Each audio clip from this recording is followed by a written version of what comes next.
Nos habíamos quedado en la página 28 del texto, habíamos visto el mito de Osiris, su descuartizamiento y posterior recocido por parte de Isis, el nacimiento de Horus y finalmente la venganza de Horus sobre Set, dando lugar a la unificación de los dos reinos de Egipto y a partir de ahí a la herencia mítica de los faraones predinásticos, todos Horus en sí mismo, en la medida en la que Horus va pasando del cuerpo de un faraón a otro por medio de esos ritos de iniciación que se hacen cuando se liquida al faraón viejo y se nombra al faraón nuevo. Digamos, Horus pasa del cuerpo de uno a otro, digamos, el faraón es la encarnación terrenal de Horus, así como Osiris es la encarnación en la Duat, en las tinieblas, del mismo faraón, de alguna manera. Lo importante es que tengamos claro que para un egipcio no hay dualismo ontológico. No existe cuerpo y alma, no. Cuando ellos hablan de las 7 partes o las 8 partes del cuerpo, del Aj, del Ba, del Ka, están hablando de cosas reales, de cosas materiales. Es decir, hay un continuo entre el mundo de los vivos y el mundo de los dioses. Lo que ocurre es que hay partes de ese mundo pues, que no se ve, como no se ve la sombra durante la noche, y no se ve el Ba, o no se ve el Ka, pero eso está. Existe, está, y es material, es físico. ¿Vale? No es como está muy lejos de nuestra concepción dualista, este concepto. Para ellos el mundo de los muertos y el mundo de los vivos forma todo un gran continuo en el que no hay y en el que se puede transitar de uno a otro si tienes los poderes adecuados para realizar ese tránsito. Ya lo veremos luego con Mosterin, que lo explica con mucha precisión a todo esto. Vamos a ver entonces cómo influyó esta concepción religiosa finalmente en el arte y sobre todo en la arquitectura. Loles, empieza tú, por favor, la lectura.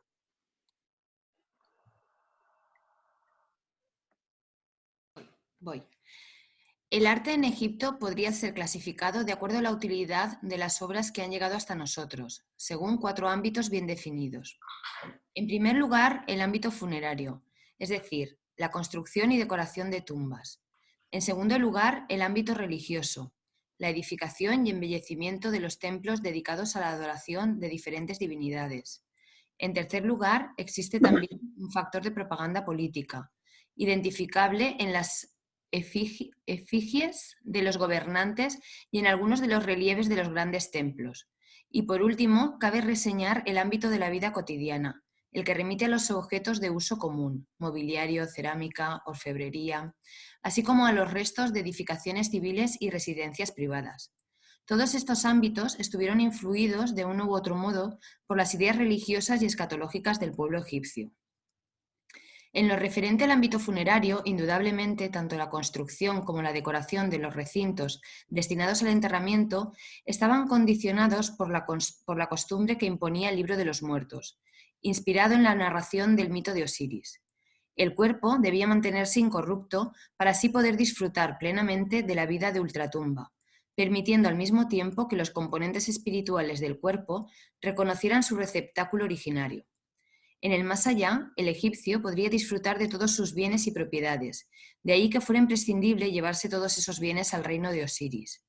Esta idea implicaba, en primer lugar, la protección de las tumbas y, por otro lado, propiciaba la fabricación de maquetas y pequeñas figuras que representasen a los esclavos y servidores del finado. Seguimos. Las pinturas de los recintos simbolizaban la llegada del difunto al mundo del más allá y representaban a las diferentes divinidades que lo protegían y lo recibían en el mundo subterráneo. Entonces vemos cómo para un egipcio la muerte no es otra cosa que otra manera de estar en el mundo. Pero para esa manera de estar en el mundo, el cuerpo del muerto sigue siendo importante. El cuerpo del muerto sigue siendo el lugar al que él va, vuelve por las noches para reencontrarse otra vez en su identidad. Y por eso para ellos es tan importante, aunque la persona muera digamos, su personalidad siga ejerciendo en el mundo en el mundo de los muertos, la pervivencia del cuerpo, de ahí la importancia del embalsamamiento, los enterramientos, para ellos es muy importante. ¿Y qué pasaba con todo esto? Pues que como los espíritus del individuo viven a su vez de cuestiones espirituales, bueno, pues rodeaban al muerto de ofrendas, pinturas, muñequitos, los yusbati, para que le sirvieran, para que pudieran darle la parte espiritual también del alimento, y así al señor muerto o a la señora muerta, cuando llegara al otro mundo, pues no le faltará de nada, ¿no? Que todo lo pudiera encontrar o bien físicamente en las ofrendas o como mínimo en las palabras escritas en los muros, de ahí la potencia creadora de la palabra, o en la potencia creadora de las imágenes, las esculturas, las pinturas, que también se pintaban en las tumbas. Gracias, Loles. Continúa la lectura, Julio. Jorge, te quería preguntar yo, todo este ritual, está claro que en el tema de los faraones y las personalidades se utilizaría, pero la gente normal no tendría capacidad de llegar a ese nivel. Claro, muy bien traído, Juan, el problema. La cosa entra en crisis, nunca mejor dicho, con la crisis. Hasta, hasta el 2000, esto de mantenerte con vida o tener una vida más allá de la muerte, era un privilegio del faraón. Y como mucho de alguno de sus allegados, que como sabemos era un nepotismo, estamos hablando de un nepotismo, todos los funcionarios eran todo familia del faraón y compañía, ¿no? Cuando se produce la gran crisis del 2000, lo que entra en crisis no es solamente la institución faraónica, sino el marco religioso, el marco ideológico en el que se apoya ese poder. Y la pequeña burguesía, a partir de entonces, empieza a reclamar también pues, su derecho a tener una vida, como diríamos nosotros, a tener una mejor vida después de esta vida perra, ¿no? Y entonces es la pequeña burguesía, primero los grandes dignatarios y luego poco a poco la burguesía egipcia, la que va empezando haciéndose enterrar, copiando los protocolos de escape, los protocolos de salvación de los faraones. Los textos de las pirámides, que serán los textos de los sarcófagos, irán pasando, digamos, de clase social, permitiendo, entre comillas, a cualquiera que se pudiera pagar un buen ataúd y unas buenas ofrendas, algún ushbati y una tumba decente, permitiéndole que también pudiera tener acceso al juicio de Osiris, que el perro Amiet le juzgara, ya lo vamos a ver, le juzgara en función de sus obras y no de su clase social, ¿no? De manera que cualquier persona justa tuviera derecho también a esa otra vida en los campos de trigo, de los muertos, ¿no? Claro, decimos en los campos de trigo porque ellos no te... Claro, cada civilización imagina el paraíso según su marco según su marco tecnológico, ¿no? Es decir, entonces, claro, para un romano, por ejemplo, para un romano la otra vida era seguir haciendo lo mismo que hacía en- en su vida cotidiana. Digamos, lo que pasa es que un romano que se había jubilado deja la política y se va a su casa de campo. ¿Qué se va? ¿A su casa de campo a labrar la tierra? No, hombre, se va a cultivar los rosales. Para cultivar la tierra están los esclavos. A un egipcio le pasa lo mismo, ¿vale? Es decir, cuando el egipcio se muere, se va al otro mundo a cultivar sus rosales, a cazar pajaritos, a hacer lo que le divierte, ¿no? De la vida campestre, mientras que para todas las tareas desagradables, eh, como son labrar la tierra, cocinar, limpiar y todo eso, hombre, pues para eso van sus esclavos con él a la tumba, o sus sirvientes o sus servidores, y en ausencia de servidores se rodea de muñequitos de terracota, de pequeños, de pequeños, de pequeños muñequitos, los Yusbati, ¿no? Que son los que les van a hacer todas esas tareas desagradables mientras él se dedica pues, a la buena vida, que para eso se ha muerto, ¿no? No para ir a trabajar, hostia, ¿no? Si era para ir a trabajar, para eso que se lo hubiera comido el perro, ¿no? En el juicio y acabábamos antes. Porque recordad que cuando el perro se come el corazón, el perro que está en el juicio de Osiris, con la boca abierta, esperando a que le tiren el cacho de corazón, eh, no tiene nada que ver con nuestra concepción del infierno. Para nosotros, los malos se van al infierno, en nuestra concepción judeocristiana, ¿verdad? Para un egipcio, los malos desaparecen. Al comerse el perro el corazón, desaparece el sitio en el que los deseos, las pasiones y la inteligencia se depositan y que estaban embalsamados en el cuerpo, y por tanto, digamos que la personalidad se diluye, desaparece. Es decir, para ellos el pecado, el precio del pecado es la desaparición. No existe un mundo de dolor, sufrimiento al que van los malos. Los buenos siguen haciendo la buena vida que se pegaban en vida. Con los amigos, ¿no? Siguen haciendo lo mismo. Y los malos, pues el perro se come su corazón, o alguien ha destruido su tumba y ese ser humano se extingue, simplemente desaparece. Pero yo preguntaba, ¿un ser humano normal en Egipto iba al río como la India o lo metían en un agujero en el suelo y punto? Lo metían en un agujero en el suelo y punto. ¿Sí? Y ya está. Con corazón y con todo. En Egipto, como en todos lados, hasta en la muerte había clases sociales, sí. Claro, ¿Qué le vamos a hacer? claro. Claro, y si eras un enemigo ni te digo, ¿no? A ver. Muy bien, bueno, Julio, adelante. En este sentido, bueno, perdón, Julio, que interrumpa. Por cierto, ponte el micro, Julio. Insisto en que esta concepción religiosa se fue democratizando, ¿eh? Y a partir del 2000, del menos 2000, así como la pequeña burguesía, primero la alta burguesía y luego posteriormente la pequeña burguesía fue reclamando su derecho a una vida digna más allá de la muerte del cuerpo, con el paso de los siglos, el pueblo egipcio también fue reclamando esa participación en la otra vida.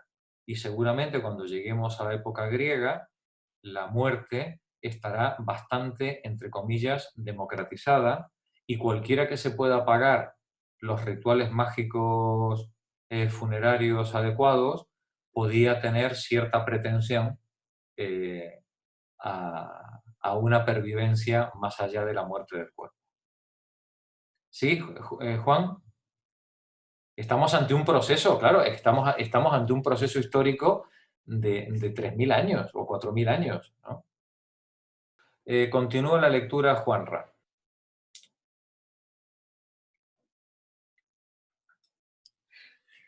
En ese sentido, cabe señalar la potencia creativa atribuida al artista, En Egipto, el simple hecho de representar una ofrenda mediante la pintura en las tumbas o grabados en las estelas funerarias implicaba la auténtica ejecución de esa ofrenda. Es decir, la representación pictórica de una ofrenda de alimentos para el Dios, suplía la donación real, efectiva, de dichos regalos en honor del Dios.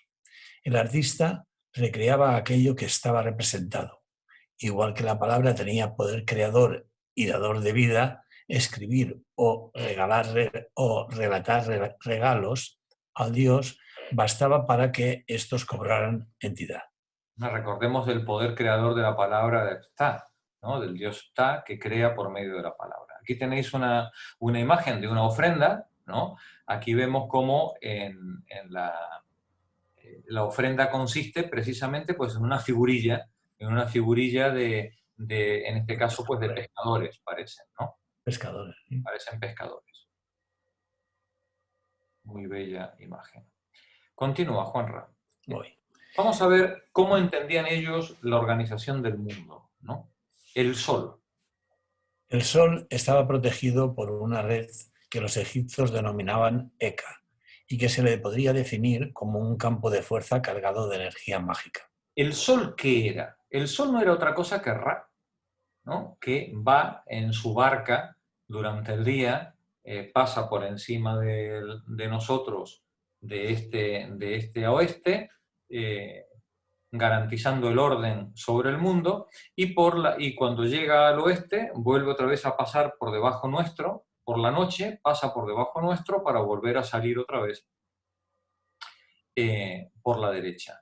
Pero el Ra que representa el orden del cosmos, está permanentemente asediado por las fuerzas del mal y del caos. Para proteger a Ra, para proteger al Sol,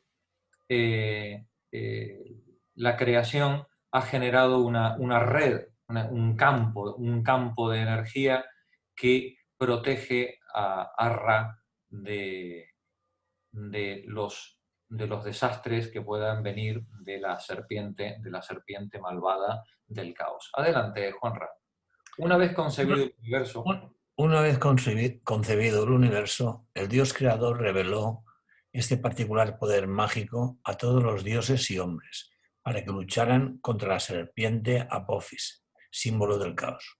Por ello, las fórmulas que aseguraban una porción de Eka eran copiadas y vendidas por escribas especializados para ser pronunciadas en nombre propio o por boca del dios, para solucionar cualquier infortunio personal o político, militar o natural, incluso con fines medicinales. ¿Que tú tenías algún problema concreto? Tú le pedías al mago adivino de tu barrio que te generara un trozo de Eka para protegerle de todo mal. Adelante, Juanra. También se practicaron ritos mágicos en el ámbito oficial mediante representaciones propiciatorias de la derrota del enemigo, presentándoles, por ejemplo, con las manos atadas a la espalda, sometidos bajo el brazo armado del faraón, etc. O escribiendo sus nombres en cacharros de barro que después se rompían, o en figurillas de cera a las que se acuchillaba, escupía, aplastaba o quemaba. Es como los muñecos vudú, ¿no? Si tengo un enemigo muy malo, le pongo el nombre, le pongo al muñeco el nombre de mi enemigo y lo pisoteo, ¿no? Meto alfileres en los ojos. Le pincho los ojos. No. Bueno, pues aquí tenéis, desde la paleta de Narmer que vimos en su momento, a todos los mangos de cuchillos que estamos viendo. Aquí tenéis distintas representaciones que a veces podían ser recuerdo histórico de determinadas hazañas, pero normalmente tenían un uso propiciatorio.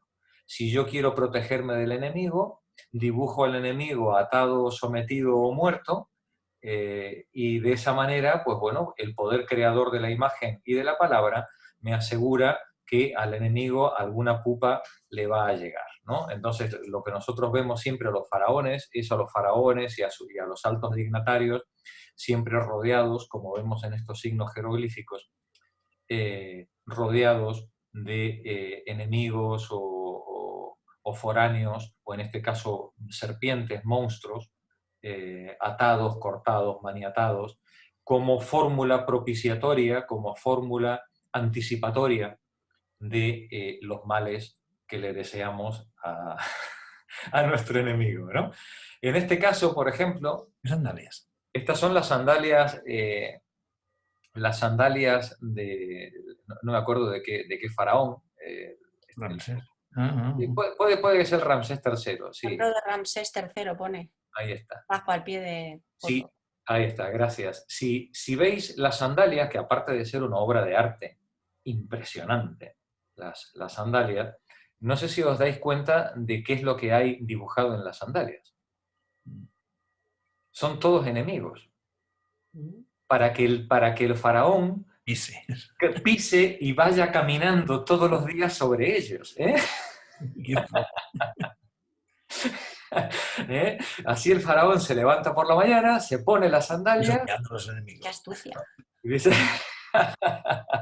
Entonces tiene ahí unos enemigos negros, otros enemigos persas, así, o medio de Próximo Oriente, ¿no? Es decir, el tipo así se asegura de tener a los enemigos sometidos desde la mañana hasta la hora que se va a dormir, ¿no? Chelo, continúa tú, por favor. Oye, una pregunta, ¿y cómo se han conservado tan bien? Porque esas sandalias, el material... Sí, es una casualidad, ¿no? Es una casualidad histórica. Perfectas. Están perfectas, además están perfectos hasta los colores, que es asombroso. Claro, eso es, ¿cómo se ha podido conservar eso también? Es alucinante. Sí. Bueno. No tendría pie de atleta el... El propio faraón, como demuestran las sandalias con representaciones de enemigos halladas en la tumba de Tutankamón, se deleitaba aplastando enemigos en el ámbito más cotidiano de su intimidad. Las mismas supersticiones en relación con la magia simpática pueden ser detectadas en la escritura jeroglífica. La inmortalidad requería tanto el alma como el soporte físico donde asentarse, o una representación figurada, estatua, pintura, nombre. De ahí que el nombre inscrito sobre la efigie del finado, en recuerdo del difunto, constituyera un paso más hacia la inmortalidad. En sentido contrario, la damatio memoriae consistía en la destrucción cualquier recuerdo de una persona o un dios, tanto sus representaciones en imágenes, estatuas o su nombre, costumbre también practicada en Roma. Para el Mao, la fuerza creadora de la palabra o fuerza, la evocadora de la imagen, son la misma esencia de la cosa. Por ejemplo, el relato acerca de cómo Isis consigue el nombre secreto de Ra es en sí mismo una fórmula mágica.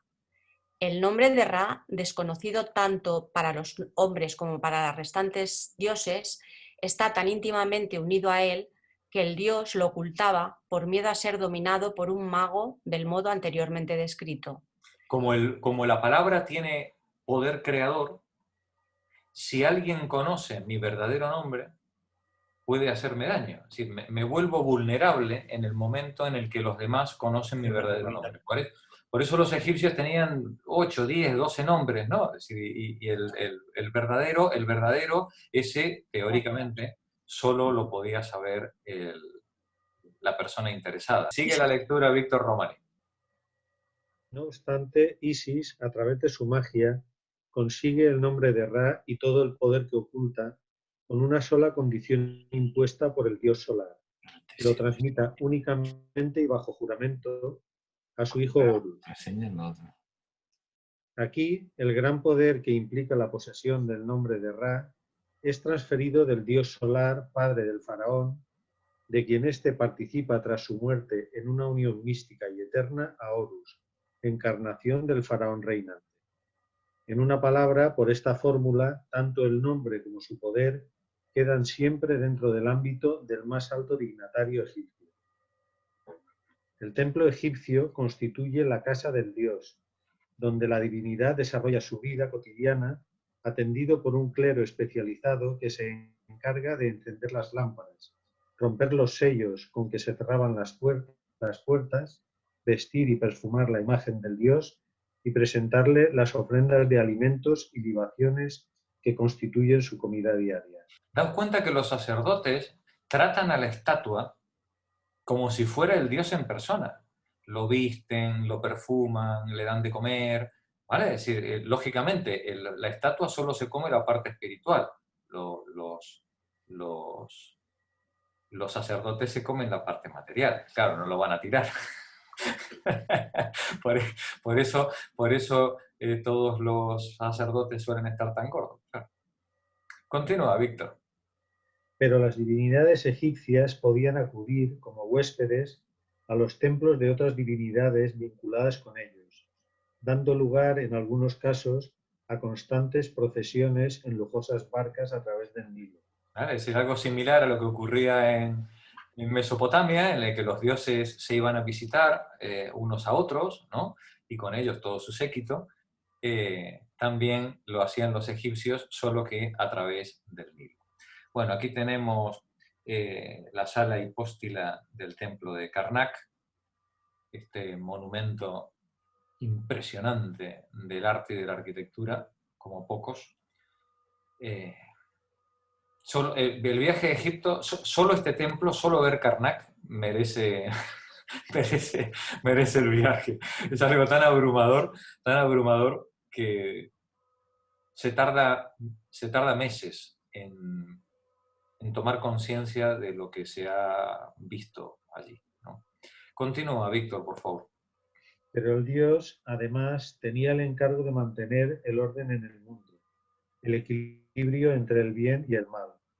La estructura arquitectónica del templo, por tanto, reproducía esta concepción del mundo egipcia, representando la naturaleza dominada por el Nilo, con monumentales columnas papiriformes o lotiformes que imitaban su vegetación, y en muchas ocasiones pintura azul en su base, simbolizando el agua fertilizante del Nilo. Los templos se construían como representación del mundo.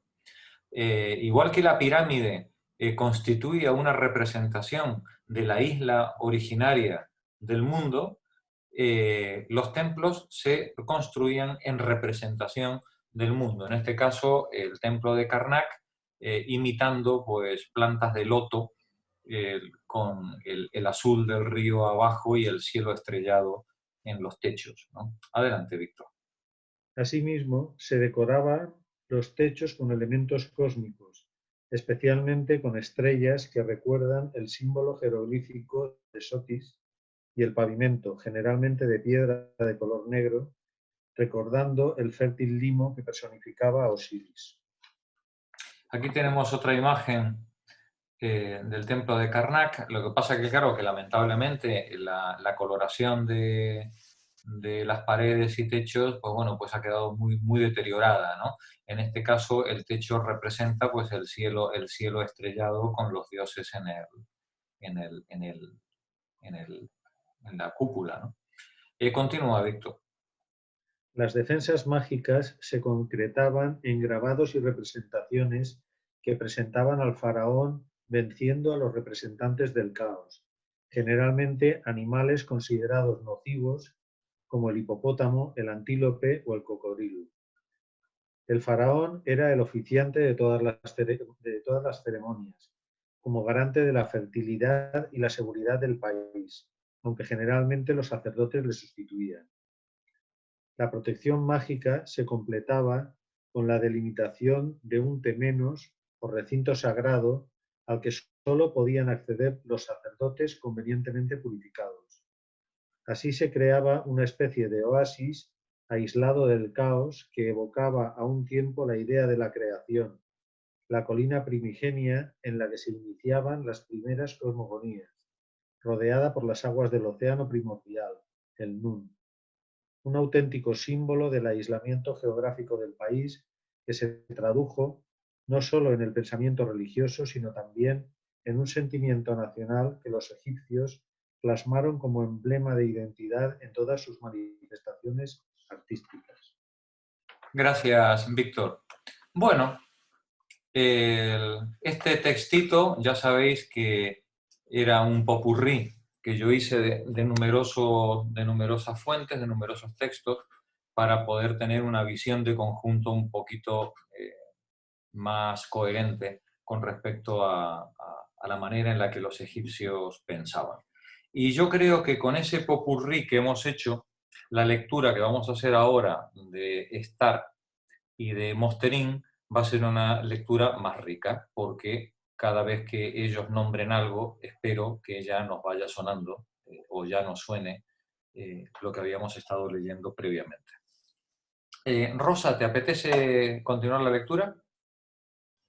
La religión egipcia siguió siendo siempre una mezcla de numerosas concepciones que se transformaron a través de los siglos y que no son fáciles de definir. Cada nomo tenía una especie de tótem sagrado, a menudo zoomorfo. En épocas de discordia, los nomos peleaban brutalmente en nombre de las divinidades protectoras, exactamente igual que las ciudades-estados sumerias. Por encima de todos, había una serie de dioses mayores, concebidos con formas de animales o de hombres. El mundo visible había emergido de la extensión de las aguas debido a la acción de fuerzas divinas, que también habían dado vida a los dioses. Los dioses presidían todos los aspectos de la vida humana, igual que las divinidades mesopotámicas. Uno de estos grandes dioses era Ptah, de Menfis, cuyos sacerdotes difundieron la creencia de que había creado el mundo. El cielo era adorado como Horus, que a veces era un halcón, pero que según otras versiones era el hijo de Osiris. También el cielo era interpretado mitológicamente como una vaca, un océano, una mujer y de otras formas. El disco solar era conocido sobre todo como Ra, de probable origen semítico, cuyo culto tenía su centro en Heliópolis, cerca del actual El Cairo. Ra, considerado como la síntesis de las fuerzas humanas, se hizo cada vez más poderoso a partir de la cuarta dinastía, pero había otras muchas divinidades que poblaban la mente egipcia. Dentro del común politeísmo había notables diferencias entre Mesopotamia y Egipto. Los dioses que protegían el valle del Nilo estaban vistos bajo una luz más alegre, quizá porque los hombres trabajaban directamente para el rey, en vez de para los dioses. Los atributos de cada divinidad aún no se habían fijado establemente y pasaban de unas a otras, pero es muy importante subrayar que el rey del imperio antiguo controlaba sólidamente el sistema religioso y que los sacerdotes no eran más que sus representantes en los ritos de los sacrificios y en las demás ceremonias. El faraón era un dios en la tierra y estaba emparentado con otros muchos dioses. Su título real incluía el nombre de Horus y se le consideraba realmente como hijo de Ra, Ptah encarnado, que después de la muerte iba a unirse con Osiris. Su fuerza indómita se refleja en su identificación con el toro salvaje o bien con el halcón, veloz en la caza. Solo en el periodo del Imperio Nuevo los sacerdotes plantearán con vigor el problema de su independencia, pero cuando al fin consigan convertirse en dueños del país, el poder de Egipto se desvanecerá irrevocablemente. Es decir, nunca la religión egipcia consiguió deslindar al faraón de su divinidad. Cuando finalmente lo consiguen, Egipto ya ha pasado a ser una provincia. Roma. Bueno, sí, primero alejandrina, ¿no? Primero de los generales de Alejandro, de los Ptolomeos, y luego pues de los romanos, ¿no? Juan, continúa tú, por favor. Otra interesante diferencia. Otra interesante diferencia entre la concepción religiosa egipcia y la mesopotámica radica en los conceptos del más allá. En Mesopotamia, los hombres servían a los dioses en esta vida, pero una vez muertos les tocaba en suerte una existencia de sombras. Los egipcios, por el contrario, tenían un complejo concepto del alma humana. Por consiguiente, enterraban a sus muertos con sumo cuidado a lo largo de los límites del desierto occidental y poco a poco fueron desarrollando un concepto muy detallado de la vida del más allá, que distinguían el Ak, la parte del hombre que se ha convertido en un espíritu excelente, el Ka, al que se le hacían las ofrendas fúnebres, y el Ha, una manifestación del alma que podía entrar en el cuerpo muerto o abandonarlo. Ya veis que la transliteración que hace cada autor, aquí le llaman Ja al Ba, le llaman, el Ka es Ka, pero luego el Ak, que nosotros habíamos visto, es Aj en otro, es decir, según como no hay ningún egipcio que nos diga cómo se pronunciaba, aquí entre nosotros. En fin, pero más o menos lo importante es que nos hagamos con los conceptos. Adelante, Juan. Tanta insistencia sobre el tema no significa que los habitantes del Valle del Nilo fueran morbosos respecto a la muerte, aunque los temores religiosos debían estar muy difundidos y seguramente se hicieron más pronunciados en la época del Imperio Nuevo. Las clases superiores, por lo menos, disfrutaban tanto de la vida que no querían apartarse de sus placeres ni siquiera después de la muerte. Ni siquiera. Las inscripciones y las pinturas en las paredes y el rico ajuar enterrado en sus tumbas tenían en gran parte esa finalidad. Al comienzo de la época histórica, el dios que conducía a los muertos al más allá era Anubis, representado con cabeza de chacal. Durante el Imperio Antiguo, el culto a Osiris se desarrolló enormemente. Osiris era un rey legendario, probablemente el símbolo de las fuerzas de la agricultura.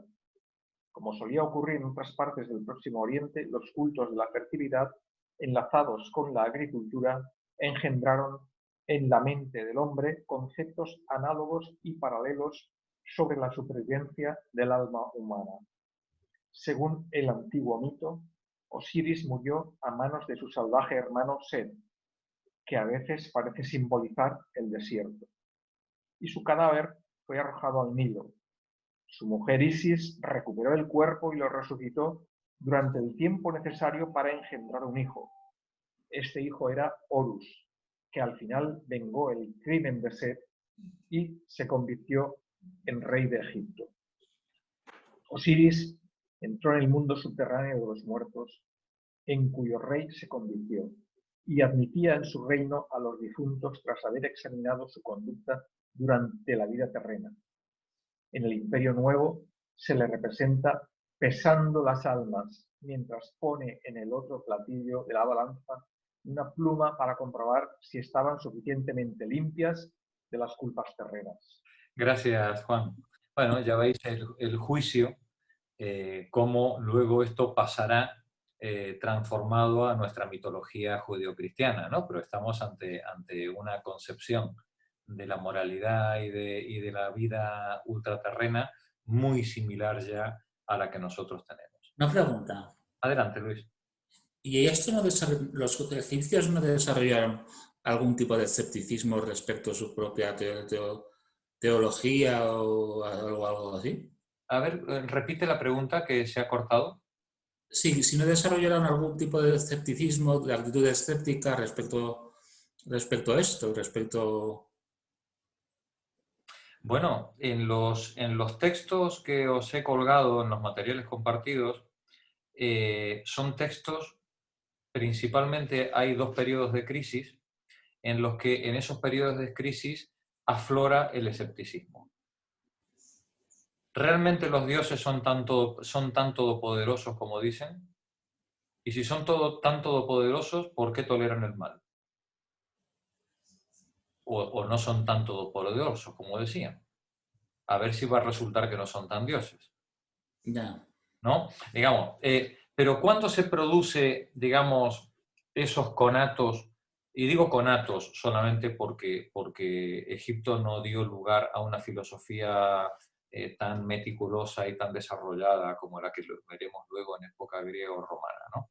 Pero digamos, ¿por qué se producen esos conatos? Porque el paradigma oficial ha entrado en crisis junto con la estabilidad política general del reino. cuando se rompe, cuando entra en crisis el pacto del 78, perdón, el pacto del Narmer, ¿no? Es decir, cuando entra en crisis porque de pronto los gobernantes no son capaces de sostener las condiciones de salud, de vitalidad, de comida, de alimentación, de paz del reino. Y entonces la gente dice, oye, ¿yo para qué estoy pagando impuestos? ¿Yo para qué estoy haciendo ofrendas a los dioses? Lo que pasa es que una cosa es pensarlo y otra es decirlo. ¿Por qué? Porque cuando tú lo dices, te arriesgas a la represión. Entonces, probablemente habría muchísimas manifestaciones, como en todos lados, no agnósticas, pero sí críticas, ¿no? Burlonas, con respecto a la religión, pero había que ser un funcionario muy importante para ser capaz de ponerlo por escrito. Primero para saber escribir, primero para saber escribir y poder ponerlo por escrito, ¿no? Y luego para que no te fuera la cabeza, diciendo algo así, ¿no? Porque recordemos que la clase dominante se ampara su poder, ampara su legitimidad en estas creencias. Poner en cuestión estas creencias es poner en cuestión la legitimidad de las clases dominantes. Es lógico. ¿Sí? Entonces ya ves, en fin, que para hacer una crítica a este asunto tenías que ser un peso pesado, ¿no? Que te lo pudieras permitir.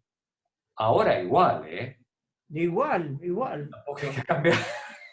Ahora tampoco es que ha cambiado mucho la cosa. Lo que pasa es que desde los años 70 o de los años 80, el poder político cambió la censura por el ruido.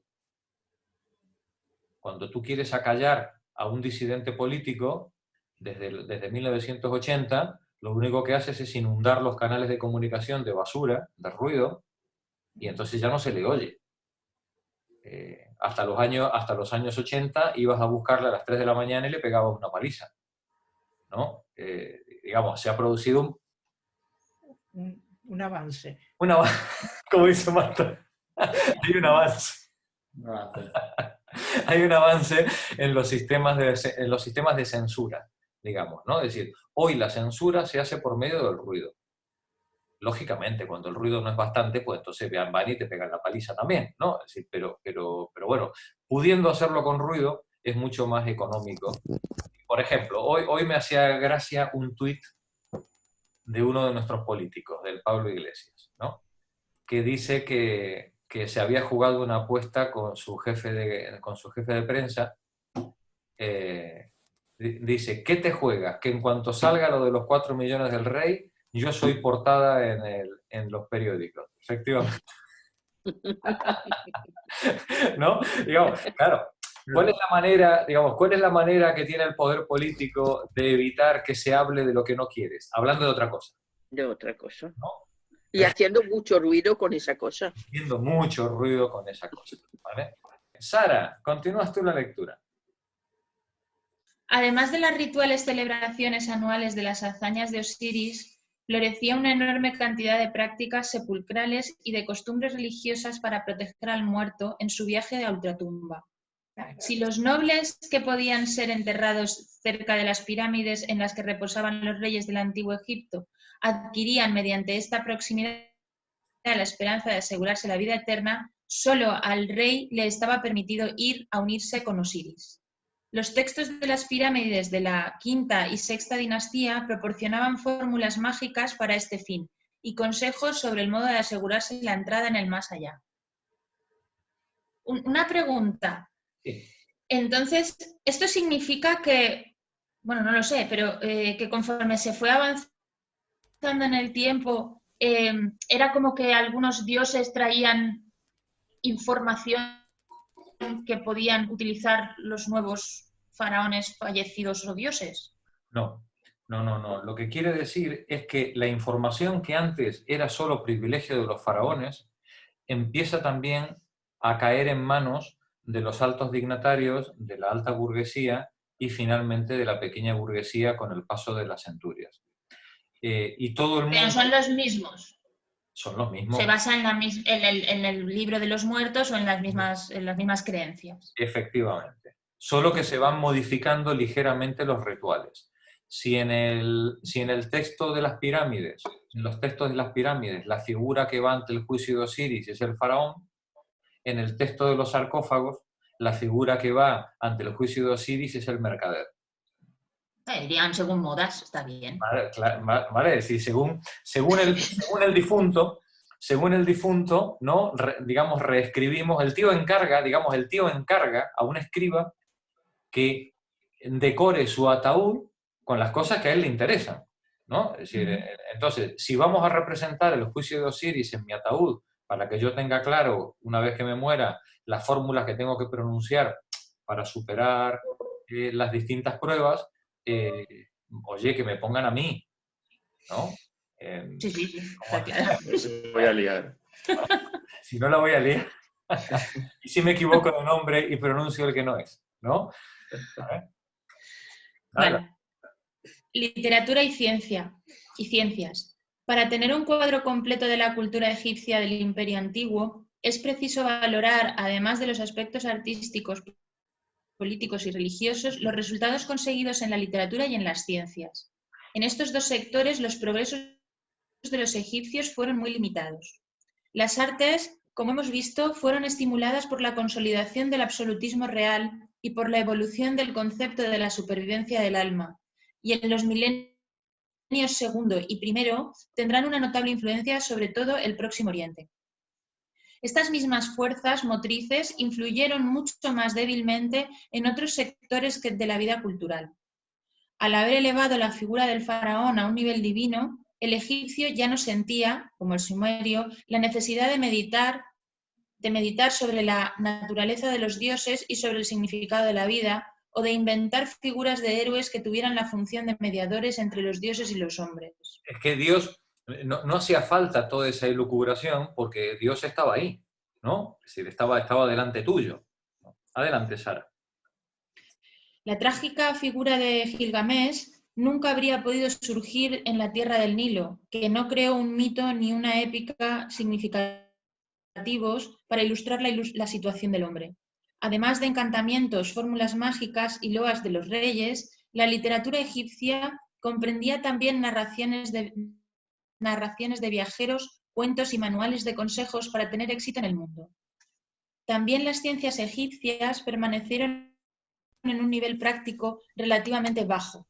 A Egipto se debe un calendario solar de 365 días, que probablemente empezó a usarse a comienzos del Imperio Antiguo, propiamente dicho. A los 12 meses de 30 días se les agregaban 5 días al final del año, y el día estaba dividido en 24 horas. La posterior división de la hora en 60 minutos se produjo en Grecia, sobre la base del sistema sexagesimal mesopotámico. Algunos papiros muy antiguos atestiguan un notable conocimiento de la cirugía y contienen también fórmulas mágicas para curar las enfermedades.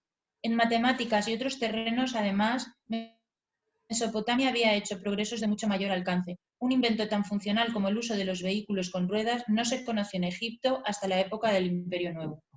El vehículo con ruedas llega a Egipto por medio de las invasiones de los pueblos extranjeros. Ellos no usan la tracción animal, no se les ocurre. Y si la usan con trineos. No se les ocurre usar la rueda hasta muy avanzado, prácticamente hasta... Pues no sería que no la necesitaran construyendo esos edificios. Pero se quedaban atrancados en la arena con las ruedas. Sí, claro, es que seguramente en un arenal era mucho más eficaz un trineo, ¿no? que una rueda, como dice Alfonso. Claro, tú metes unas ruedas de estas de carro, las cargas de piedras y se hunden hasta el eje, ¿no? Claro.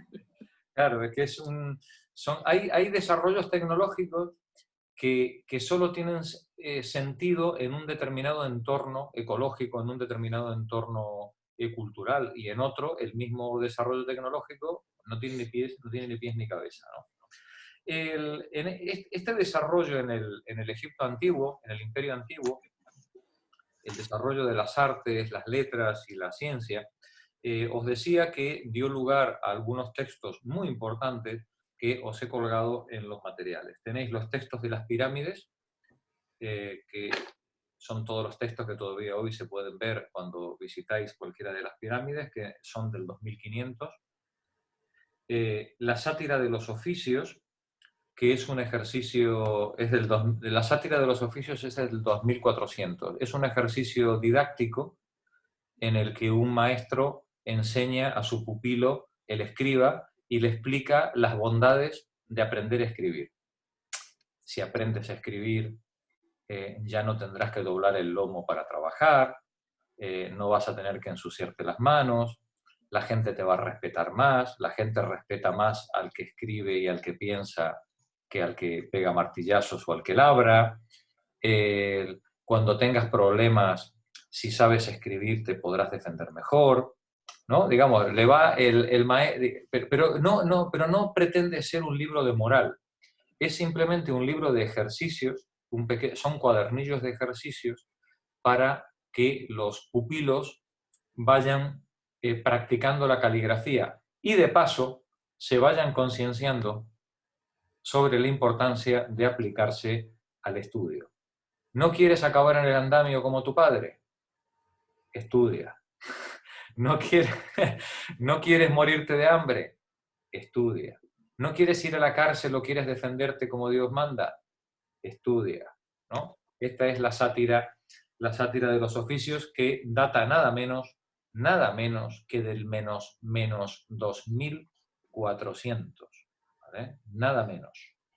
Y ahora es lo mismo. Y ahora es exactamente lo mismo. ¿Vale? No cambian mucho los consejos que se dan. Las instrucciones de Gurdjieff también son del 2400 y son instrucciones morales, también a su pupilo, instrucciones del tipo de ten cuidado con tus enemigos, ten a los enemigos cerca, sobre todo para vigilarles, ¿no? Este tipo de consejos prácticos, ¿no? Igual que las de Kagemi del 2300. Y sin duda, de los más interesantes, la historia del marinero náufrago, ya del 2200. Pero siguen siendo relatos que constituyen más bien ejercicios que propiamente una literatura sapiencial o una literatura de tipo filosófico o fantástico. Ese tipo de literatura vendrá luego. La literatura sapiencial y la literatura de tipo fantástico aparecerá con la primera crisis. Aparecerá en el final del Imperio Antiguo y en el primer periodo intermedio. Alfonso, continúa tú. Vamos a ver el Imperio Medio. Fin del Imperio Antiguo, hacia el 2200 antes de nuestra era. De la misma manera que la epopeya de Gilgamesh refleja algunas de las ideas fundamentales de Mesopotamia, las grandes pirámides de Gizeh son el símbolo del Imperio Antiguo. Con su perfil neto y su carácter imponente, son el signo de un sistema económico sencillo, centralizado, y de las grandes riquezas materiales de la civilización que las erigió. Los gobernantes egipcios tenían una ingenua fe en las capacidades humanas, fe que se refleja incluso en los relieves y estatuas de la época. El Imperio Antiguo fue una edad optimista, en la que los hombres sentían entusiasmo por las conquistas materiales que iban haciendo. Las pirámides son también un acto de fe, porque fueron alzadas en un esfuerzo por salvaguardar el cuerpo del difunto faraón, el cual, así se creía, velaría por la salvación de su pueblo mientras su cadáver se conservase incorrupto y su espíritu fuera alimentado con los sacrificios que se celebraban en su templo funerario. Pero la incipiente decadencia se manifiesta en la circunstancia de que ni siquiera semejantes masas de piedras fueron capaces de proteger de los ladrones a los difuntos reyes y que las dimensiones de las pirámides, después de la de Keops, empezaron rápidamente a disminuir. Durante la Quinta Dinastía, este proceso de degradación de la condición social y política se había iniciado ya. En el interior de la familia real estallaron luchas por el poder. Los nomarcas iban transformándose en señores locales con derecho hereditario. De Palestina y Siria se infiltraban en el país tribus nuevas. La enorme cantidad de riqueza necesaria para los ajuares fúnebres de los reyes muertos se convirtió en un peso demasiado gravoso y los campesinos que labraban las tierras a lo largo del Nilo parecían empezar a cansarse de su pesado fardo. Así, hacia el 2200 antes de nuestra era, terminó el Imperio Antiguo. Para aclarar los tormentosos 2 siglos que se sucedieron, o sea, el primer periodo intermedio, poseemos varios papiros que reflejan el pesimismo que se produjo cuando esta concepción de la vida, de tipo más bien materialista, no pudo contar ya por más tiempo con la prosperidad. Igualmente interesantes son las representaciones de esta sociedad presa del caos, en la que los derechos de propiedad son pisoteados.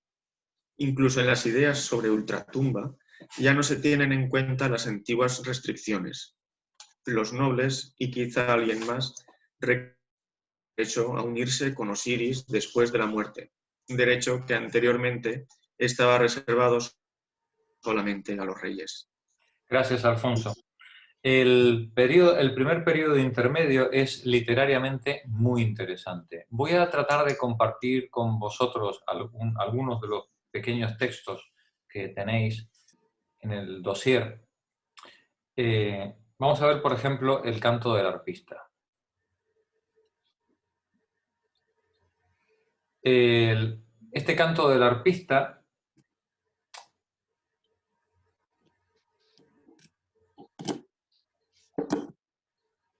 dice así: este es el testamento del excelente soberano de destino maravilloso. Las generaciones se desvanecen y desaparecen. Otras ocupan su lugar en el tiempo de los ancestros. ¿Os suena? Es una réplica de la vanidad de vanidades, ¿no? Es decir, nuestra Biblia recoge gran parte, en gran medida, este tipo de textos.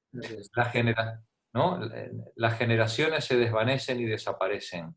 Otras ocupan su lugar en el tiempo de los ancestros. Los dioses que vivieron antaño reposan en sus pirámides. Los nobles y los bienaventurados están enterrados en sus tumbas. Habían construido casas cuyo emplazamiento no existe ya. ¿Qué ha sido también de ellos?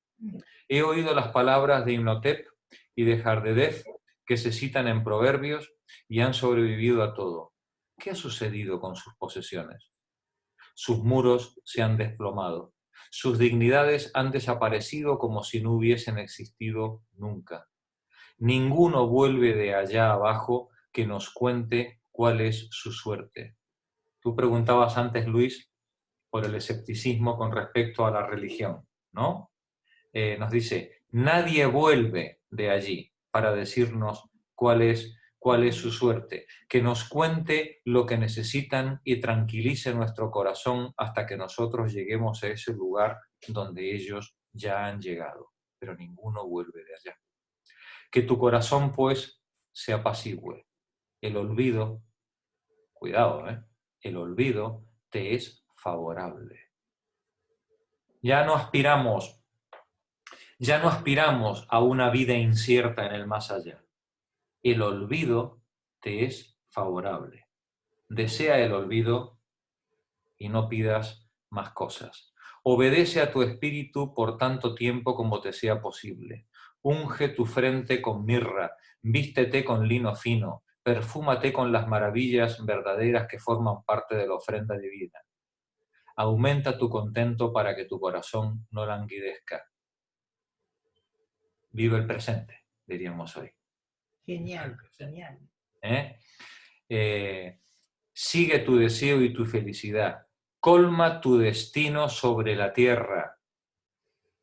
no te hagas líos, colma tu destino sobre la tierra, no expongas tu corazón a la inquietud hasta el día en que te alcance la lamentación fúnebre. Cuidado, ¿eh? Sí. Es casi herético el texto. Aquel cuyo corazón está hastiado no oye su grito, y su grito no salva a nadie de la tumba. Haz pues del día una fiesta, y no te sientas harto. Mira, nadie lleva consigo sus bienes. Mira, ninguno vuelve de los que se han ido. Vaya, qué fuerte. Qué bello, ¿no? Qué fuerte. Estamos en el menos 2200. Qué bárbaro. ¿Vale? En el menos 2200. Un texto magnífico del canto del arpista. Pero también tenemos las instrucciones de Patotep. Nos dice, pasan los años, ha llegado la vejez, viene la fragilidad, la debilidad crece. Uno duerme todo el día como los niños, se enturbian los ojos, los oídos ensordecen. Es una descripción de la decrepitud de la vida, de la ancianidad, ¿no? Con el cansancio disminuye la fuerza, la boca silenciada ya no habla, el corazón vacío no recuerda el pasado. Duelen los huesos, lo bueno es malo, se ha ido el gusto. Lo que los años le hacen a la gente es malo en todos los sentidos. Otra, no te vanaglories de tu conocimiento ni te enorgullezcas porque eres un sabio. Toma consejo del ignorante del mismo modo que del sabio, pues no se han alcanzado los límites del arte ni existe un artesano que haya adquirido su perfección. Eso es genial también, genial. Otro, observa la verdad y no la traspases, que no se revele el desahogo del corazón, no calumnie a gente alguna, grande o pequeña, es de lo que abomina el K. Otro, inclina tu espalda a tu superior y a tu supervisor de la casa real. La ley es la ley. Eso es feo. Si haces eso, tu casa permanecerá con sus bienes y tu recompensa estará en su lugar. Es un miserable el hombre que se enfrenta a un superior. Son lecciones que da, en este caso el funcionario, se supone pues, que a su hijo o a quien quiere aleccionar. Vamos a ver otras máximas. Ay, se me fue de nuevo la pantalla. No te preocupes, le he quitado yo. Ah, qué suerte. Che, eso parece el Martín Fierro cuando dice no te enemistes con el juez, ¿cómo era? No te enemistes con el juez, efectivamente, claro. Es literatura sapiencial, ¿no? En este caso, el papiro de Ippur, que está ahí está guardado en Holanda, se le conoce también como los lamentos de Ippur, las admoniciones, etc. Nos dice la parte subrayada. Ippur, el príncipe Ippur, partidario del viejo orden, describe un Egipto afligido por desastres naturales y en un estado de caos, un mundo revuelto donde el pobre se hace rico y el rico pobre, y la guerra, el hambre y la muerte están por todas partes. Un síntoma de este desplome del viejo orden es el lamento donde los sirvientes abandonan su servidumbre y se comportan con rebeldía. A causa de esto y de las afirmaciones como el río es sangre, algunos lo han interpretado como el relato egipcio del Éxodo, ¿no? del Antiguo Testamento. Dice abajo, en realidad parece constituir un género literario pesimista y de quejas de luenga tradición, del que se encuentran ecos en la disputa entre un hombre y Subá, del que hablábamos antes, o el libro de Job, luego de la tradición hebraica.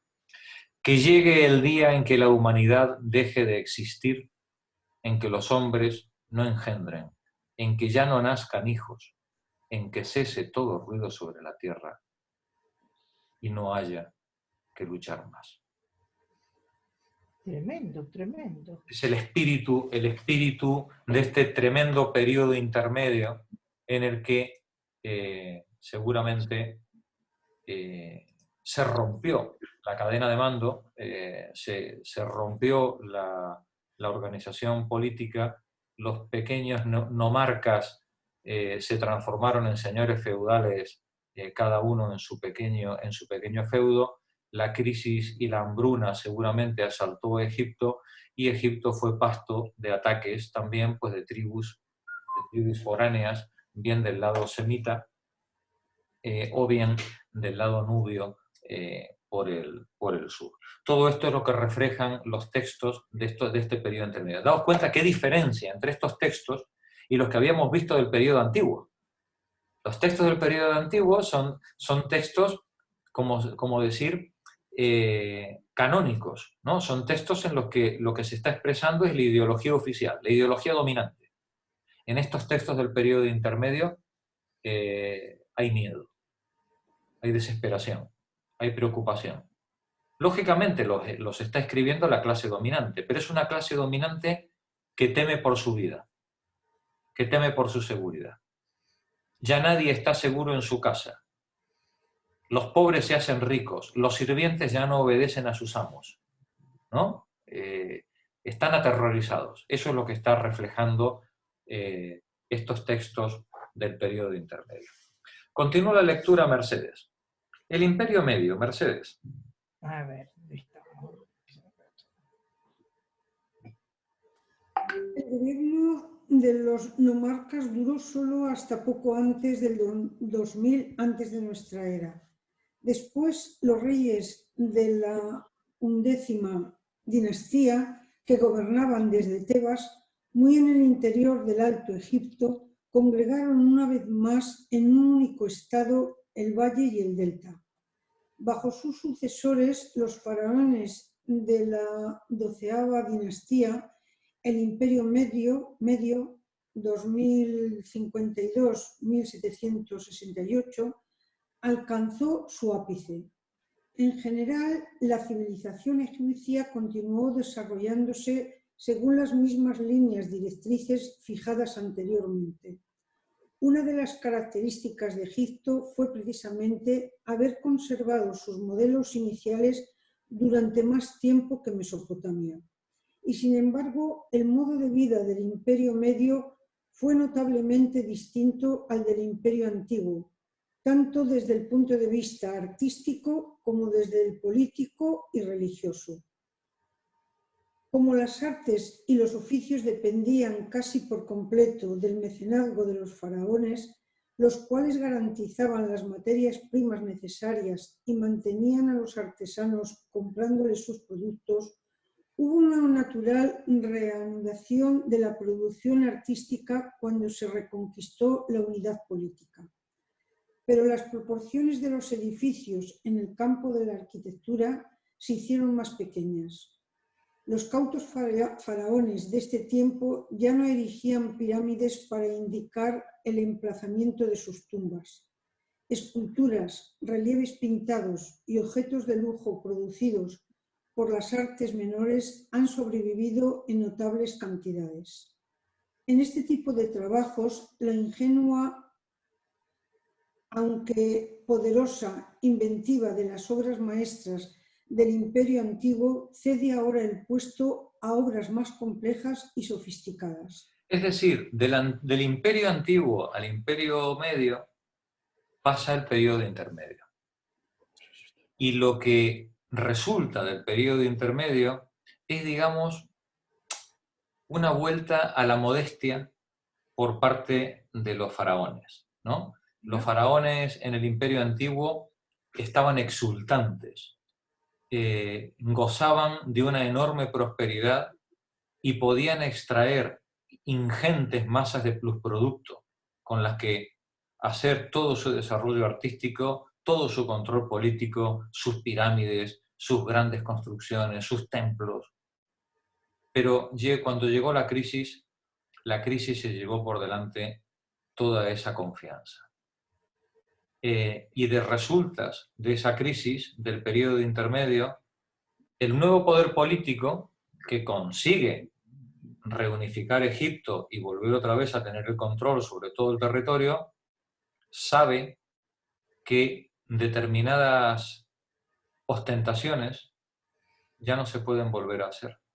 Los templos son más pequeños, los ajuares son más pequeños y, muy significativo, los faraones se entierran a escondidas. Se acabó eso, ¿eh? Se acabó eso de que la tumba la sepa todo el mundo. No. Ahora va todo en secreto, ¿vale?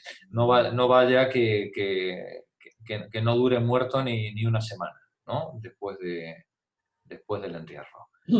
Lo que pone de manifiesto que ese escepticismo del que hablaba antes Luis, bueno, pues de alguna manera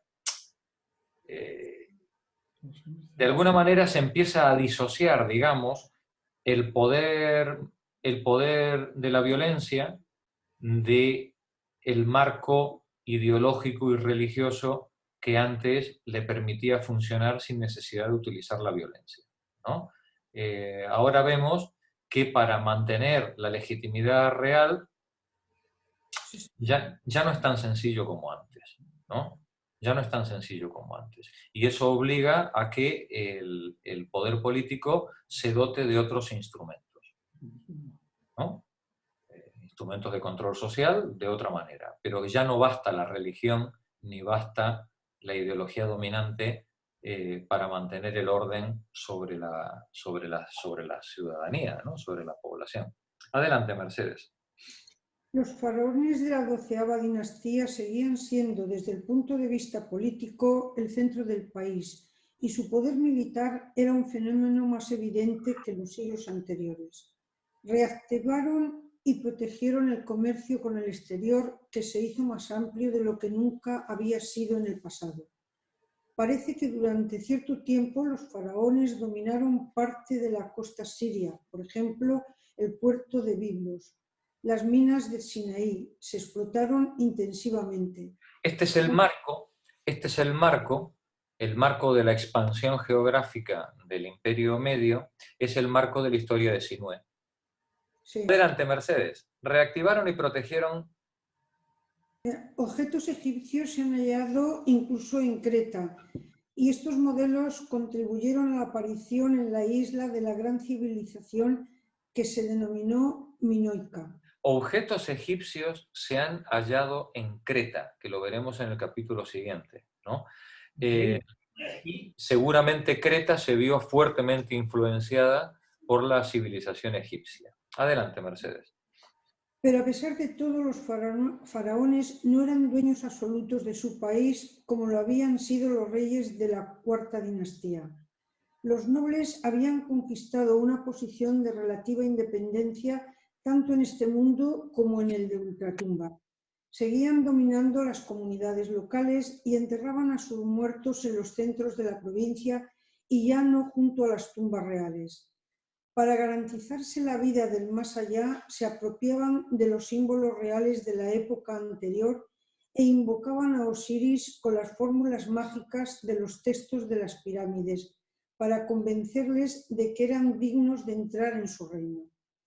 Estas elaboraciones literarias y artísticas se denominaban textos de ataúd y fueron la fuente del libro de los muertos del Imperio Nuevo.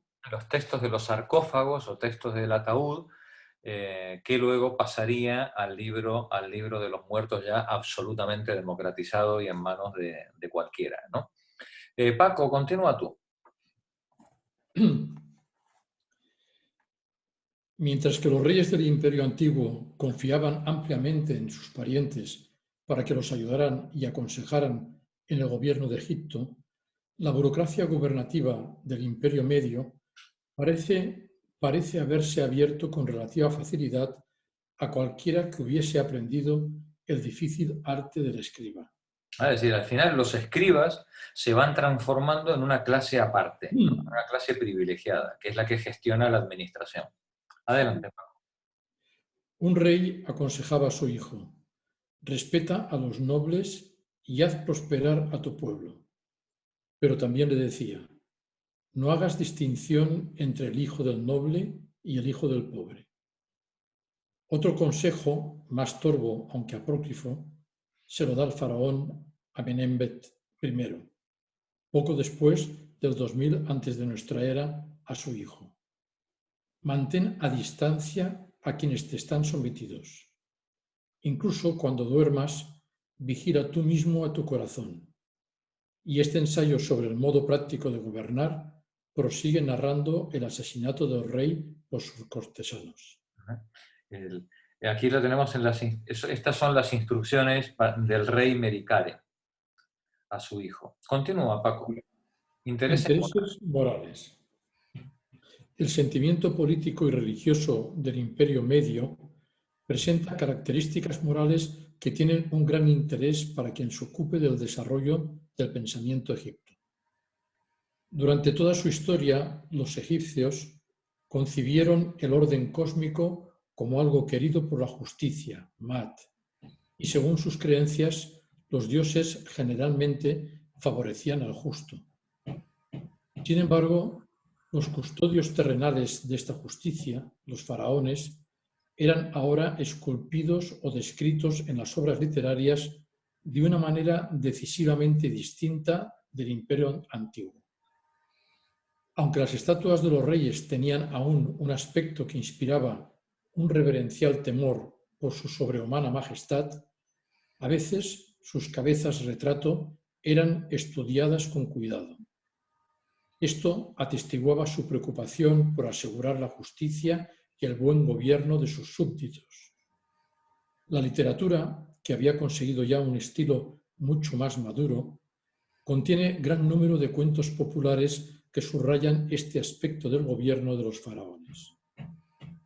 Uno de estos cuentos, la historia del campesino elocuente, narra que un campesino fue maltratado por un funcionario, pero que al final logró que le hicieran justicia. En un párrafo de los consejos dados por el rey citado anteriormente, aparece esa conmovedora afirmación.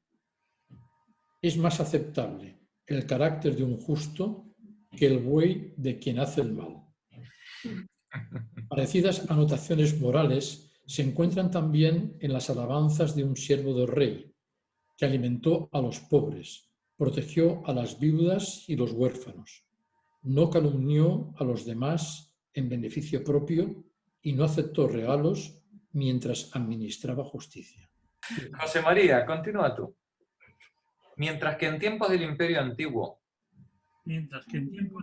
Antiguo la nota dominante había sido el orgullo por los progresos conseguidos, la inquietud con que se cerró aquella época asestó ciertamente un duro golpe a la sociedad egipcia.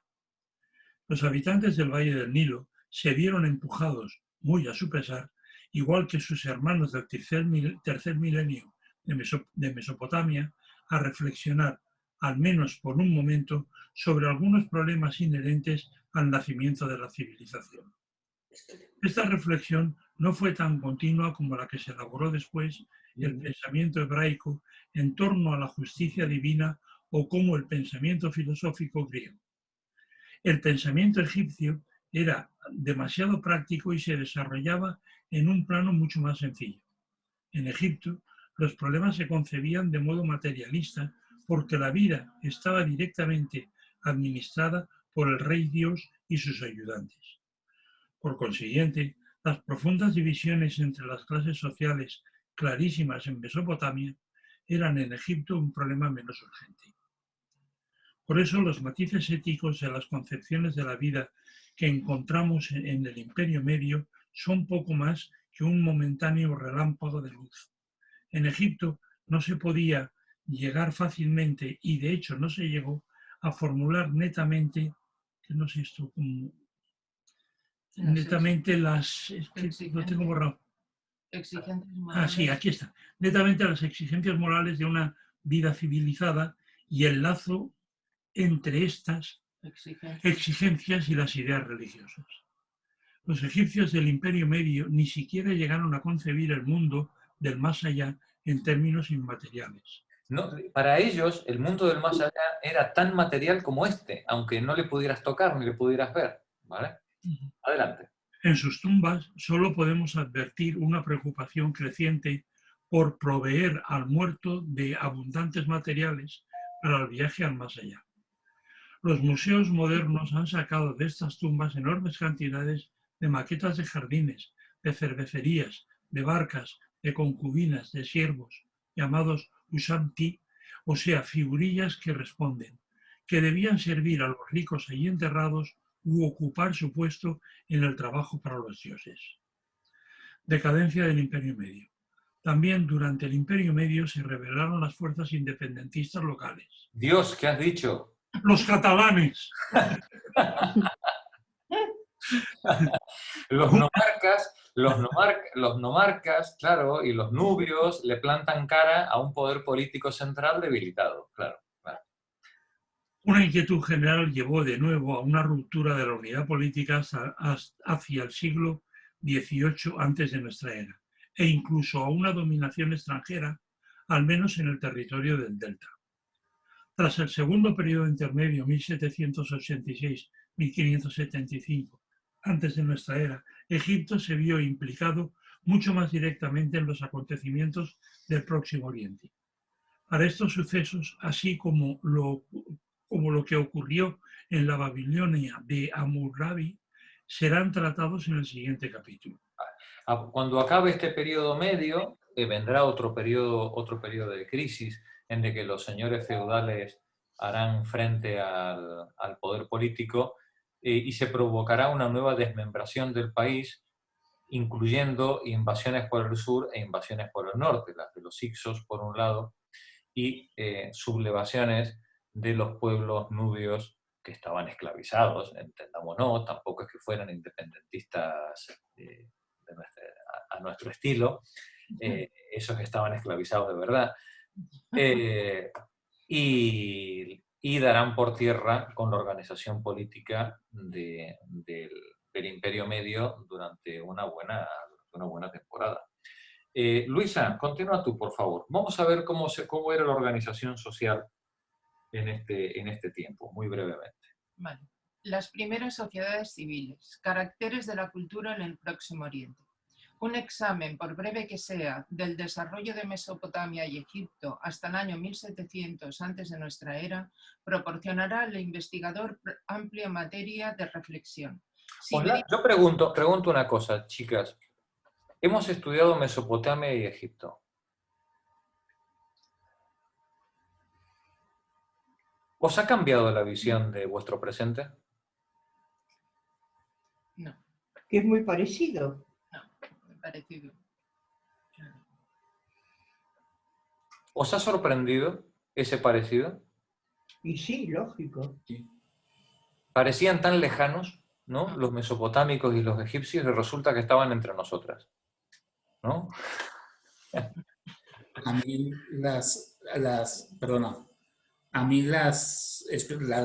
todas las reflexiones en torno a la crisis me han sonado actuales. Sí, así es, Luis. Así es. Si algo tiene de importancia la historia, si algo aporta la historia a nuestro presente, es poder ver en las estructuras de lo que ocurrió en el pasado ejemplos de cosas que en este momento ocurren a nuestro alrededor y no somos capaces de ver. Porque como las tenemos encima, pues es como que los árboles no nos dejan ver el bosque, ¿no? Y lo bueno de poder echar un vistazo a la historia es que ese bosque queda a la vista precisamente por la perspectiva histórica. Efectivamente, los egipcios y los mesopotámicos están entre nosotros, y sus sufrimientos y sus problemas y las causas de su sufrimiento y las causas de sus problemas son muy parecidas a las nuestras. Así que, adelante, Luisa. Si medimos los acontecimientos solo basándonos en la vida material del hombre, en el conjunto de la historia antigua hubo dos pasos revolucionarios para el progreso humano. La aparición de la agricultura en el Neolítico y el nacimiento de la civilización poco antes del 3000 a.C. El nacimiento de la civilización estuvo marcado por un enorme incremento de población en los valles fluviales, donde los asentamientos se hicieron mucho más densos de lo que antes había ocurrido en la historia humana. Se construyeron con dimensiones gigantescas edificios profanos y religiosos. Se perfeccionaron muchas técnicas industriales y agrícolas. Los jefes de este nuevo mundo vivían y morían en medio de una pompa y un lujo hasta entonces desconocidos. Si el historiador debe valorar de modo exacto el significado de la aparición de la cultura, no puede considerar solo el progreso material. Las características de la civilización, como ya dijimos al comienzo del capítulo 2, son fundamentalmente espirituales y sociales. Una estrategia civilizada, Una estructura. civilizada exige que el género humano tenga una gran capacidad de adaptación y que acepte una necesaria interdependencia. La relativa autonomía y autarquía que se podía permitir un campesino neolítico o un cazador-recolector del paleolítico en la vida urbana densa de estos valles fluviales es inconcebible. Los seres humanos, como dice Marx, se vuelven productores especializados de cosas que no le hacen falta y que tienen que intercambiar con otros para poder acceder a los valores de uso que realmente necesitan para vivir. Se produce una tremenda interdependencia entre los miembros de la civilización, que antes era algo absolutamente desconocido, ¿no? Y esa interdependencia tiene muchas ventajas, por supuesto. Aumenta la productividad, aumenta la seguridad, pero también tiene muchos problemas. Aumenta el control político, aumenta el control social, aumenta la dependencia de quien detenta el monopolio de la violencia. También digamos, es un cuchillo de dos caras, ¿no? De dos filos. Adelante, Luisa. Pero tampoco se había conseguido todo. Una vez que sumerios y egipcios alcanzaron este nivel, hemos examinado ya 1500 años del periodo histórico egipcio y mesopotámico y hemos visto que la sociedad en ambos países tuvo que enfrentarse con los grandes problemas inherentes a las nuevas concepciones intelectuales y sociales. Desde el punto de vista espiritual, intelectual y político, tenían que producirse cambios notables durante el siguiente proceso de difusión e intensificación de los sistemas civilizados. Comparado con los progresos ulteriores, el sistema de vida del antiguo Egipto y de Mesopotamia presenta algunas características evidentes. Una de ellas es la impronta profundamente religiosa.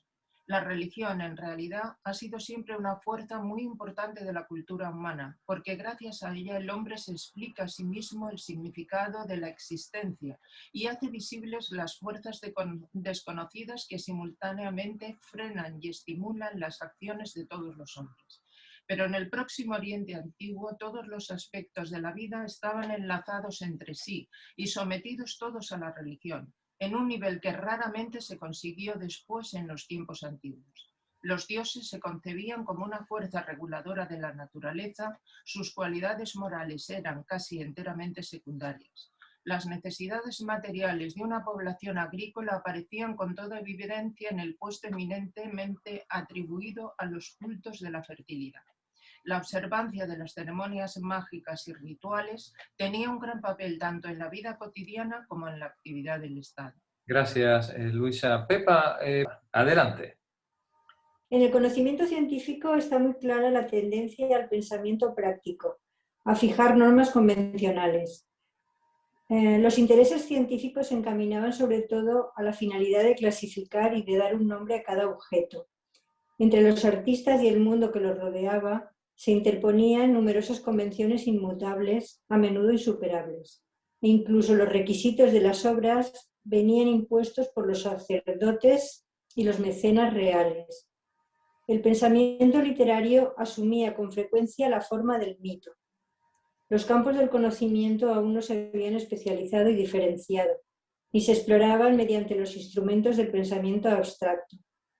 Además de todas estas particularidades estaba también el hecho de que los hombres civilizados antiguos apenas habían iniciado ese largo proceso de autoanálisis que ocupa aún hoy a los pensadores. Al elevarse al nivel de la civilización, los hombres se habían agrupado por necesidad en unidades sociales y políticas bajo los dioses y los faraones. Y las convenciones y la estratificación social que pronto resultaron de ello no podían modificarse o ampliarse con facilidad. Aunque observemos los límites y las características de la antigua cultura del Próximo Oriente, ello no debe llevarnos a infravalorar las notables conquistas logradas.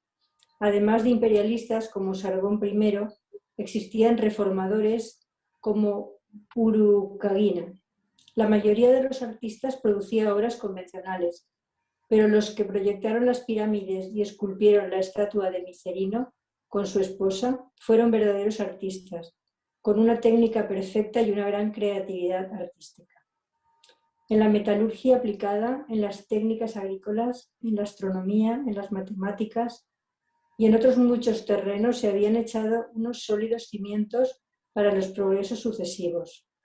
Así también la estructura de la vida social, política y económica se había hecho mucho más compleja y diferenciada, y había sentado los cimientos para la expansión y la evolución futura. Si queremos encontrar los orígenes de nuestra civilización, tal como hoy la conocemos, era necesario pasar por Sumeria y por Egipto. Xavier, ¿te apetece terminar el capítulo? Sí, claro. Diferencias entre Egipto y Mesopotamia. Las características a las que nos referimos cuando usamos el término civilización aparecieron por primera vez en las ciudades de la Baja Mesopotamia. En todo el curso de la historia, el nacimiento y la decadencia de las civilizaciones han estado estrechamente ligados al nacimiento o la destrucción de las ciudades. La propia palabra se deriva del término latino que indica la ciudad-estado, civitas. Aunque los fundamentales recursos naturales de que viven las ciudades hayan sido producidos siempre por el campo, las características conscientes, deliberadas, de esta forma avanzada de vida están directamente ligadas a las características sociales y políticas de la organización urbana. Pero el historiador ha de evitar generalizaciones en exceso simplistas. La historia de Egipto es una parcial excepción de la regla que acabamos de enunciar. A finales del Imperio Medio, la propia Tebas no era más que una capital administrativa. Las diferencias entre Egipto y Mesopotamia eran muy hondas en otros aspectos. La tierra del Nilo favorecía en general la unidad política, más que la división en pequeñas unidades locales. Sus habitantes tenían una visión más alegre de la vida y un pensamiento menos profundo a propósito del lugar que ocupa el hombre respecto a los dioses. Aunque muy débiles en las ciencias, los egipcios crearon un arte muy distinto del de los sumerios y bastante más interesante para las generaciones futuras. Cualquier cultura que haya aparecido en la historia interesa necesariamente al historiador, porque es una manifestación de las múltiples capacidades del género humano. Y cada una de ellas ha contribuido al pensamiento de los que vinieron después. No es necesario enumerar todo lo que las civilizaciones sucesivas deben a los sumerios y a los egipcios, porque, después de todo, el propio concepto de civilización nació en el Próximo Oriente. Inevitablemente, como resultado de esto, los orígenes de muchos campos del saber, de la tecnología, de la organización política, deben situarse allí, y más concretamente en Mesopotamia, mejor que en Egipto. Hasta llegar a los griegos no encontraremos un pueblo que haya influido sobre el curso de la civilización en tantos aspectos como el pueblo de las cabezas negras. Hasta llegar a los griegos no encontraremos ningún pueblo que haya influido tanto como los sumerios, ¿no? Como los cabezas negras. Adelante. Aunque la vida en Mesopotamia no fuese tan segura ni tan relativamente tranquila como la del Imperio Antiguo en Egipto, su influencia fue, en conjunto, bastante más significativa.